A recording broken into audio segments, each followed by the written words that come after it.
Hello everyone, welcome to Krishnatra classes. Today we are going to start our new chapter, that is electrostatic potential and capacitance. This chapter is divided into two parts. First one is electrostatic potential and another one is capacitor. So firstly, we have to study and deal with electrostatic potential. In upcoming lectures, we will try to know the meaning of electrostatic potential and the potential energy associated with it. And after that, we will going to the next part of this chapter, that is capacitance. So without wasting any time, let us start this chapter, and we will start this chapter from the term potential energy.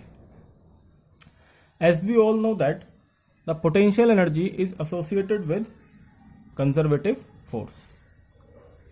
As we have studied in class 11th about the gravitation chapter. In that chapter we have studied the term gravitational potential. If you remember, gravitational potential. So what does that mean and what does this term mean, conservative force? तो देखिए, conservative force आपकी वो होती हैं जिसमें जो work होता है वो पाथ इंडिपेंडेंट होता है. पाथ इंडिपेंडेंट होता है मतलब मैं पहली पॉइंट से दूसरे पॉइंट पे या तो इस पाथ से जाऊं, पाथ ए से, या पाथ बी से जाऊं, दोनों में मेरा वर्क बराबर होगा. दोनों में मेरा वर्क बराबर होगा. तो ये आपकी होती है कंजर्वेटिव फोर्स. तो कूलम्स इलेक्ट्रोस्टैटिक फोर्स और आपकी ग्रेविटेशनल फोर्स दोनों ही आपकी कंजर्वेटिव फोर्स होती हैं. तो जैसा आपने ग्रेविटेशन चैप्टर में ग्रेविटेशनल पोटेंशियल एनर्जी पढ़ा था, यहां पर आप इलेक्ट्रोस्टैटिक पोटेंशियल एनर्जी पढ़ोगे. कहां से आई टर्म, ये समझ में आया? क्योंकि आपकी इलेक्ट्रोस्टैटिक फोर्स जो होती है वो कंजर्वेटिव फोर्स है, और जब आपकी फोर्स कंजर्वेटिव होती है तो हमारी पोटेंशियल एनर्जी पिक्चर में आती है. ठीक. अब इलेक्ट्रिक पोटेंशियल की मुझे क्या जरूरत पड़ी, ये भी हम यहां पर देख लेते हैं. तो आपका जो इलेक्ट्रिक फील्ड होता है वो वेक्टर क्वांटिटी है. As you know, electric field is a vector quantity. So, we face many problems while deal with electric field. Okay, in addition or subtraction, we need magnitude as well as its direction. But on the other hand, electric potential is a scalar quantity. Electric potential is a scalar quantity. तो जब हम electric potential के साथ deal करते हैं तो हमें जो हमारे मैथमेटिकल ऑपरेशंस हैं, मतलब सब्सट्रैक्शन और एडिशन करने में ज़्यादा प्रॉब्लम नहीं होती, या बोलूँ प्रॉब्लम नहीं होती. हम सिंपली इसको ऐड या सब्सट्रैक्ट कर सकते हैं क्योंकि ये स्केलर क्वांटिटी है. बस एक बात का ध्यान रखना है कि हम जो है चार्ज का जो साइन है वो साथ में लेंगे. मतलब पॉजिटिव चार्ज है तो उसका वर्क पॉजिटिव होगा, पॉजिटिव चार्ज है तो वर्क उसका पॉजिटिव होगा, और अगर चार्ज नेगेटिव है तो वर्क कैसा होगा, नेगेटिव होगा. ये अभी आप लोग और प्रैक्टिस करोगे तो ये पॉइंट आगे क्लियर हो जाएगा. फिर क्वेश्चन आता है कि इलेक्ट्रिक पोटेंशियल का फिजिकल मीनिंग क्या है. इलेक्ट्रिक पोटेंशियल का फिजिकल मीनिंग क्या है? तो जैसा कि आप सबको मालूम है कि जो मेरा लिक्विड होता है वो हमेशा फ्लो करता है high pressure to low pressure. In the same way जो हीट होती है वो हमेशा फ्लो करती है higher temperature to lower temperature. ठीक है. सिमिलरली जो मेरा चार्ज होता है, या स्पेसिफिकली बोलूं तो जो मेरा पॉजिटिव चार्ज होता है वो हमेशा फ्लो करता है higher potential to lower potential. Higher potential to lower potential. Positive charge always flow from higher potential to lower potential, while the negative charge is always flow from lower potential to higher potential. अभी समझ में आएगा, अभी clear करता हूं इस point को. जो नेगेटिव चार्ज है वो हमेशा लोअर पोटेंशियल से हायर पोटेंशियल की तरफ फ्लो करता है. देखो, ये चीज आप लोग को 10th क्लास में क्लियर हो जानी चाहिए थी, पर कोई नहीं, अगर नहीं है क्लियर तो एक बार देख लो. यहाँ बैटरी है. बैटरी कैसे डिनोट करते हैं हम उसको? बड़ा डंडा, छोटा डंडा, एक बड़ा दूसरा छोटा, इस तरीके से रिप्रेजेंट करते हैं. जो मेरा बड़ा वाला टर्मिनल है ये होता है पॉजिटिव टर्मिनल, जो छोटा है ये है नेगेटिव टर्मिनल। ठीक है, इसका दूसरा एक मीनिंग और है कि जो बड़ा डंडा है वो हायर पोटेंशियल पे होता है और जो छोटा है वो लोअर पोटेंशियल पे होता है। अब जो आपका पॉजिटिव चार्ज है वो नेगेटिव की तरफ अट्रैक्ट होगा, नेगेटिव की तरफ अट्रैक्ट होगा। ठीक है, पॉजिटिव चार्ज नेगेटिव की तरफ अट्रैक्ट होगा। इसका मतलब जो पॉजिटिव चार्ज हुआ वो कहां से कहां फ्लो कर रहा है, फ्रॉम पॉजिटिव टू नेगेटिव या हायर पोटेंशियल से लोअर पोटेंशियल की तरफ। और अगर मैं नेगेटिव चार्ज की बात करूं, इलेक्ट्रॉन, वो किसकी तरफ अट्रैक्ट होंगे, वो पॉजिटिव टर्मिनल की तरफ अट्रैक्ट होंगे। इसका मतलब जो नेगेटिव चार्ज है वो कहां से कहां फ्लो करेगा, लोअर पोटेंशियल से हायर पोटेंशियल की तरफ। तो ये है आपका फिजिकल मीनिंग इलेक्ट्रिक पोटेंशियल का। क्या बताता है इलेक्ट्रिक पोटेंशियल, कि जो पॉजिटिव चार्ज है वो हायर पोटेंशियल से लोअर पोटेंशियल की तरफ फ्लो करेगा और जो नेगेटिव चार्ज है वो लोअर पोटेंशियल से हायर पोटेंशियल की तरफ फ्लो करेगा। ठीक है, यहां तक आपको समझ में आ गया होगा। अब अगर मैं इसमें आगे चलूं तो इसमें आगे एक चीज और देखते हैं हम, कि सपोज करो मेरा यहां एक पॉजिटिव चार्ज रखा हुआ है। ठीक है, और यहां मेरा एक टेस्ट चार्ज रखा है Q0, पॉजिटिव टेस्ट चार्ज। वही टेस्ट चार्ज है जो हम इलेक्ट्रिक फील्ड में यूज कर रहे थे, मतलब बहुत छोटा है, स्मॉल पॉजिटिव टेस्ट चार्ज। ये पॉजिटिव है, ये नेगेटिव है, सॉरी ये दोनों ही पॉजिटिव है। तो पॉजिटिव टेस्ट चार्ज है, ये भी पॉजिटिव है। ये चार्ज इस पर फोर्स लगा रहा होगा, किस डायरेक्शन में, इस डायरेक्शन में लगाएगा फोर्स, लगा दी। रिपेल करेगा तो ये इसको रिपेल कर रहा है। इस फोर्स के अगेंस्ट मुझे एक वर्क करना होगा, इसको रोकने के लिए ये वर्क कर रहा हूं, या ऐसे नहीं, या मैं बोलूं वर्क करना होगा, या अगर मुझे इस चार्ज को यहां मूव करवाना है तो मुझे इस फोर्स के बराबर ही इसके अपोजिट डायरेक्शन में एक फोर्स लगानी पड़ेगी। ठीक है, इसकी फोर्स के बराबर में ये फोर्स लगानी पड़ेगी। देखो, जो मैंने कंजर्वेटिव फोर्स बोला तुमसे स्टार्टिंग में, उसका मतलब ये है कि जो टोटल वर्क है ना वो पोटेंशियल एनर्जी में कन्वर्ट हो रहा है।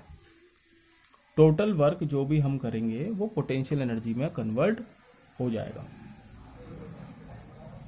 तो जो वर्क चेंज है मेरा वो इलेक्ट्रिक पोटेंशियल के बराबर आएगा, इलेक्ट्रिक पोटेंशियल एनर्जी के बराबर आएगा। जैसे अब मैं यहाँ पे एक पॉजिटिव चार्ज मान रहा हूँ, ये इस पर फोर्स लगा रहा है, इसको रिपेल कर रहा है, तो मुझे इसको रोकने के लिए या इसको मूव करवाने के लिए इसके अपोजिट एक फोर्स लगानी पड़ेगी। ठीक है, तो ये है आपका, यहां से आपका कंसेप्ट आता है इलेक्ट्रोस्टैटिक पोटेंशियल एनर्जी का। तो क्या हो रहा है, अब जब मैं इस पर फोर्स लगा रहा हूं तो मैं इसके अपोजिट फोर्स लगाऊंगा।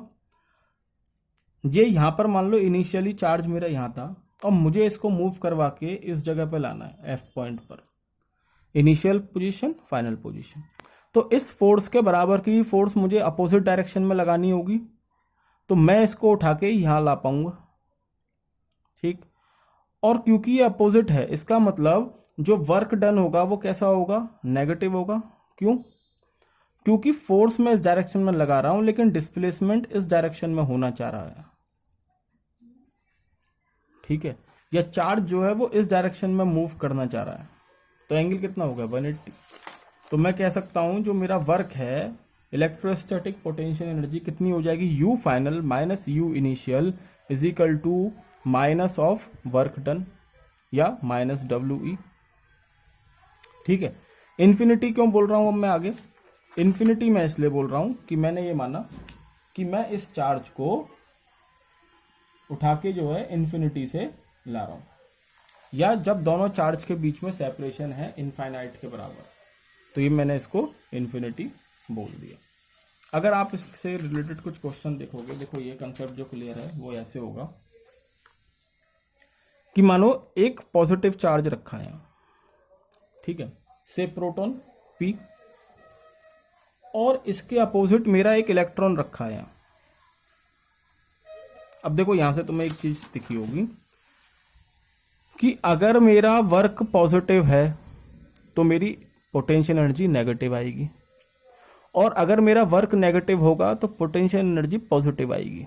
इसका मतलब क्या है? इसका मतलब क्या होगा कि मेरी पोटेंशियल एनर्जी बढ़ जाएगी। ठीक है, ध्यान रखना इस चीज को। अभी जो मैंने बताया, अभी इसको जरा और ध्यान से देखो। यहां देखो, इस क्वेश्चन से समझ में आएगा।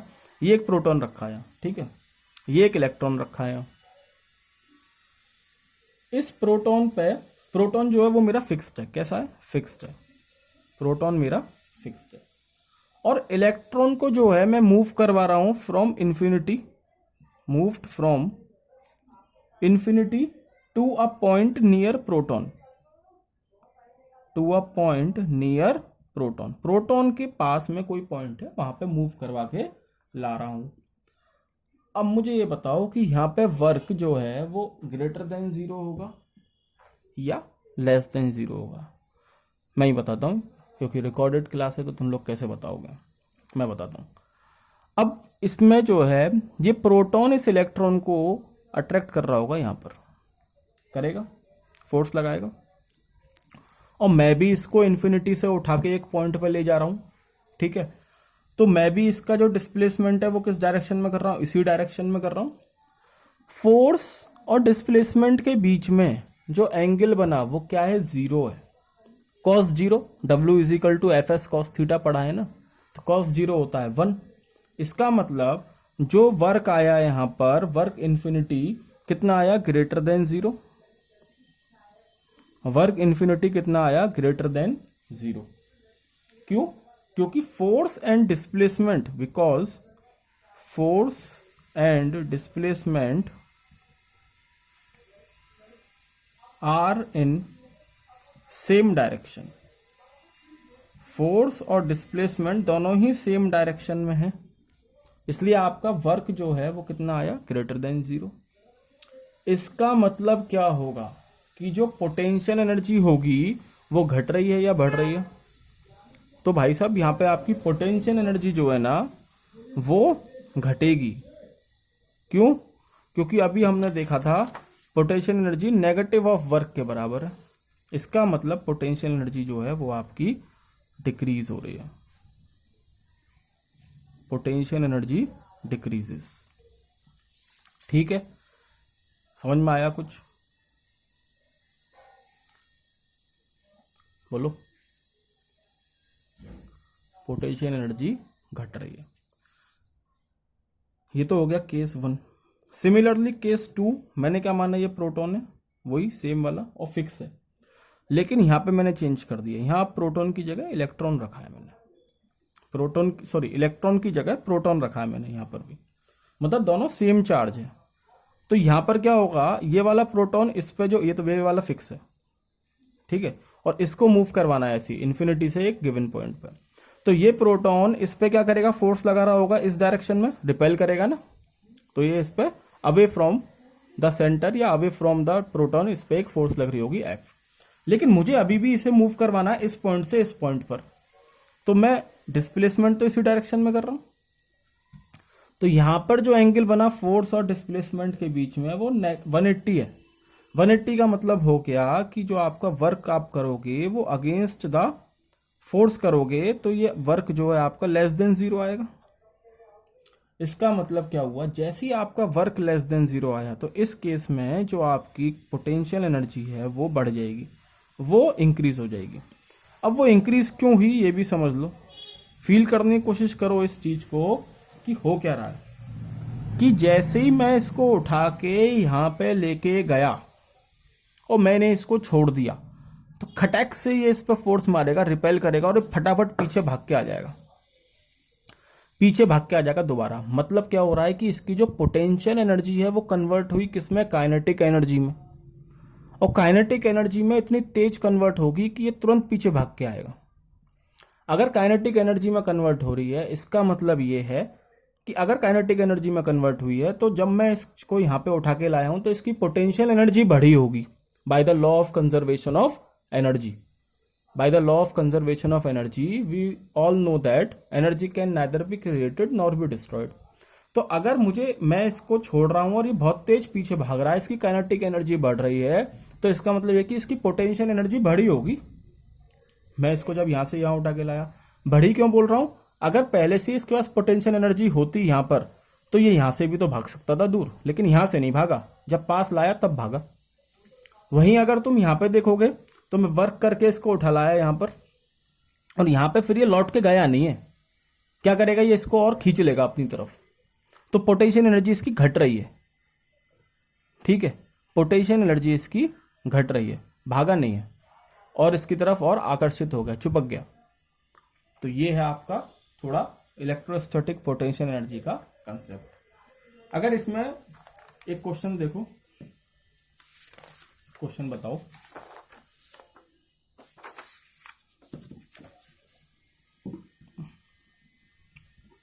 पेज नंबर 4 देखो, मेरे पास 3 चार्ज रखे हैं।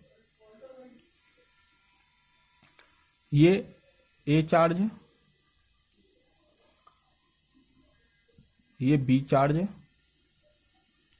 और ये आपका सी चार्ज है, और ये आपका इलेक्ट्रिक फील्ड है। ये आपका इलेक्ट्रिक फील्ड है। ठीक है बच्चों, ये आपका इलेक्ट्रिक फील्ड है। तो मुझे ये बताना है कि इस क्वेश्चन में आपकी किस पार्टिकल की पोटेंशियल एनर्जी बढ़ेगी और किस पार्टिकल की पोटेंशियल एनर्जी घटेगी। वेदर पोटेंशियल एनर्जी इंक्रीजेस और डिक्रीजेस। इस क्वेश्चन को हम लोग नेक्स्ट क्लास में डिस्कस करेंगे।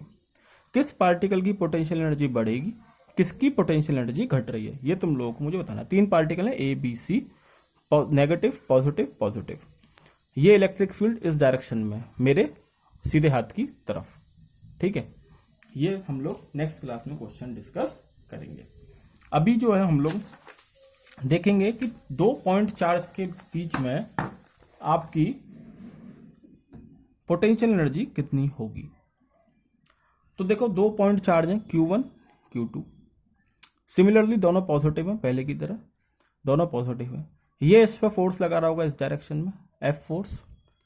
ठीक, और इसका डिस्प्लेसमेंट भी इधर ही हो रहा है, तो वर्क जो होगा वो कितना हो जाएगा, F डॉट डी आर।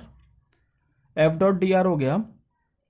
अब दोनों के बीच में कितना एंगल है, डी आर भी इधर ही है, डिस्प्लेसमेंट इधर ही हो रहा है, और फोर्स भी इधर ही है, तो cos जीरो होता है 1, और F की वैल्यू क्या होगी, कूलम्स लॉ के अकॉर्डिंग 1/4πε0 Q1 Q2/r²। वो मैंने वैल्यू पुट कर दी। मैंने माना कि ये जो चार्ज है ये मूव कर गया R1 से R2 पे, मतलब ये पोजीशन मैंने R1 मान ली, फिर ये R2 पे मूव कर गया होगा, तो लिमिट पुट हो गई R1 से R2। तो यहां से जो आपका पोटेंशियल एनर्जी आया वो कितना आया, -1/4πε0 Q1 Q2 bracket 1/R2 -1/R1। ये माइनस कहां से आया, R की पावर -2 + 1 डिवाइड बाई -2 + 1 इंटीग्रेशन, तो ये -1 तो बाहर आ जाएगा, और ये हो गया नीचे पहुंच के 1/R। तो ये वाला ये माइनस है, और ये जब लिमिट पुट करोगे R1 से R2, तो upper limit minus lower limit, तो 1/R2 -1/R1। अब डेफिनेशन से हमें मालूम है ये वर्क आ गया, लेकिन डेफिनेशन से हमें मालूम है कि जो हमारा इलेक्ट्रोस्टैटिक पोटेंशियल एनर्जी है वो नेगेटिव ऑफ वर्क डन के बराबर होता है। तो U2 - U1, U2 मतलब final minus initial, final minus initial, U final minus U initial is equal to negative of work done. ठीक, तो यहां पे हमने वर्क की वैल्यू पुट कर दी, तो यहां से नेगेटिव साइन हट जाएगा, ये हो गया 1/R2 -1/R1। अगर मैं सपोज करूं कि मेरा जो R1 है वो इन्फिनिटी है, तो U1 मेरा 0 हो जाएगा, और U1 जैसे ही मेरा 0 हो गया, और U2 मेरा कितना हो गया, मान लो U हो गया। तो U का जो फॉर्मूला आया यहां पर,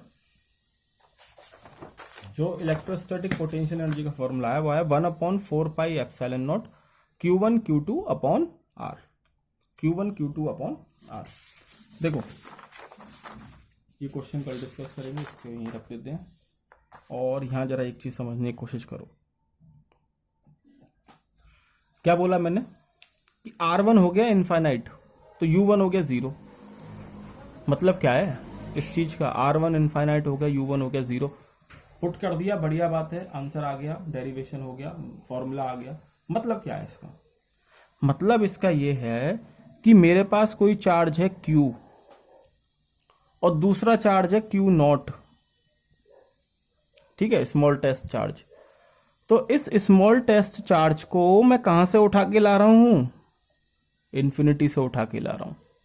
मतलब मैंने जो R1 माना है वो इन्फिनिटी माना, और इन्फिनिटी पे इसकी पोटेंशियल एनर्जी कितनी होगी? 0 होगी। 0 नहीं होगी, टेंड्स टू 0 होगी, क्योंकि डिस्टेंस भी हमारा टेंड्स टू इन्फिनिटी है, ठीक है। तो हमने 0 मानी और इसको मैं उठा के ला रहा हूं किसी R2 डिस्टेंस पे। मतलब अब वो R2 भी मेरा कितना है? R हो गया है, R डिस्टेंस पे उठा के लाया। तब मैंने देखा कि इतने से इतने तक आने में मुझे कितना वर्क करना पड़ा और कितनी फिर इसकी इलेक्ट्रोस्टैटिक पोटेंशियल एनर्जी कितनी स्टोर हुई। तो वो आपकी आई है 1/4πε0 Q1 Q2 अपॉन R, ये आया, ठीक है। तो ये चीज क्लियर हो गई होगी। क्या ये यहाँ पे कहना चाह रहा है? ठीक, जाने से पहले एक चीज और हम लोग देखेंगे कि इस Q0 की क्या प्रॉपर्टी है, या कुछ पोटेंशियल, इलेक्ट्रिक पोटेंशियल से रिलेटेड कुछ पॉइंट देखेंगे। देखो, एक तो है कि जो मेरा Q0 है वो बहुत छोटा है, Q0 इज सो स्मॉल। ये बात तुम लोगों को मालूम है, हम पहले भी देख चुके हैं। इतना छोटा है कि ये जो ओरिजिनल आपकी कॉन्फ़िगरेशन है चार्ज की, उसको डिस्टर्ब भी नहीं करता। तो Q0 इज सो स्मॉल। दूसरा पॉइंट ये है कि हम जो फोर्स अप्लाई कर रहे हैं ना, force applied by external agent, applied by external agent is just sufficient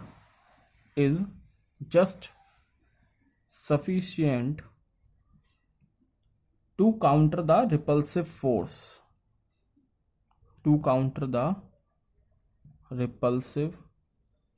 नहीं आया वो समझ में। देखो, अभी हमने देखा कि यहां एक चार्ज रखा है Q, यहां ये चार्ज रखा है Q0, ये इस पे एक रिपल्सिव फोर्स लगा रहा है F, लगा रहा था। तो हम जो एक्सटर्नली इस पे अप्लाई कर रहे हैं ना फोर्स, जो हम वर्क डन कर रहे हैं, जो हम वर्क कर रहे हैं, वो इतना ही फोर्स अप्लाई करके कर रहे हैं कि बस इसको काउंटर बैलेंस कर पाए, इसको सिर्फ ये फोर्स काउंटर बैलेंस कर पाए। ये है आपकी F एक्सटर्नल और ये आपकी होगी F रिपल्सिव। इसका मतलब जो F एक्सटर्नल है वो नेगेटिव ऑफ F रिपल्सिव है, बस डायरेक्शन का फर्क है, दोनों का मैग्नीट्यूड बराबर है। ये हम बोल रहे हैं कि जो हम फोर्स अप्लाई कर रहे हैं by the external agent is just sufficient to counter the repulsive force, ठीक है।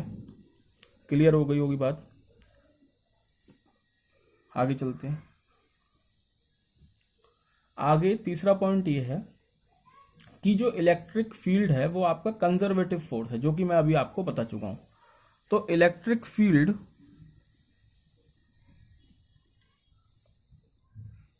Is a conservative field. तो ये बात मैंने तुम लोगों को अभी स्टार्टिंग में बताई थी। कंजर्वेटिव फील्ड है मतलब जो वर्क है मेरा वो पाथ इंडिपेंडेंट है, conservative field. Therefore Q not को हम किसी भी पाथ से लाएंगे उसका वर्क सेम रहेगा। Q not may be brought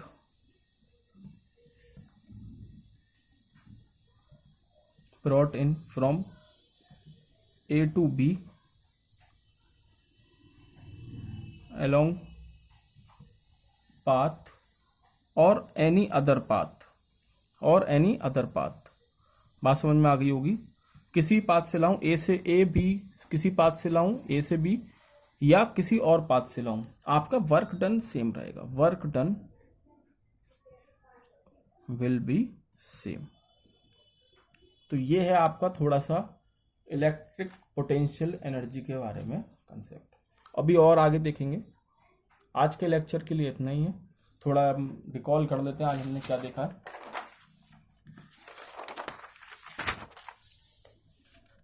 तो देखो आज हमने स्टार्टिंग करी थी पोटेंशियल एनर्जी से। हमने स्टार्टिंग में देखा था जो हमारा पोटेंशियल एनर्जी होती है वो कंजर्वेटिव फोर्स से एसोसिएटेड होती है, और कंजर्वेटिव फोर्स वो होती है जिसमें जो वर्क है वो पाथ इंडिपेंडेंट होता है। जो इलेक्ट्रिक फील्ड है वो आपकी वेक्टर क्वांटिटी होती है, इस वजह से हमें उसके साथ डील करने में थोड़ी दिक्कत आती है।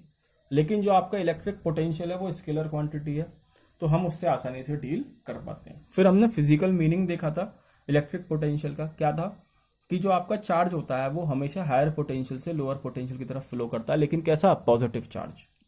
जो नेगेटिव चार्ज होगा वो always flow from lower potential to higher potential. ये मैंने आप लोगों को यहाँ ये बात क्लियर भी करी थी कि ऐसा क्यों हो रहा है, ठीक है।